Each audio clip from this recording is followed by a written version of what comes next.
கள் இறக்கி எங்களுக்கு வாரி வழங்கிய தலைமை ஒருங்கிணைப்பாளர் குற்றவாளியா?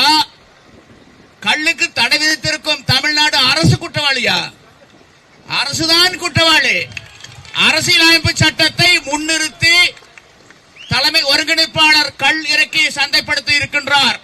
தமிழ்நாடு மதுவிலக்கு சட்டப்படி அவர் மீது நடவடிக்கை எடுத்தால் நாம் கேட்கக்கூடிய ஒரு கேள்வி, அரசியலமைப்பு சட்டத்துக்கு கட்டுப்பட்டது மதுவிலக்கு சட்டமா, இல்லை மதுவிலக்கு சட்டத்துக்கு உட்பட்டது அரசியலமைப்பு சட்டமா?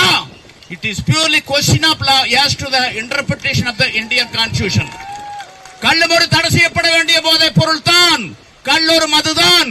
இறக்குமதி மதுக்களும் இந்திய தயாரிப்பு அயல்நாட்டு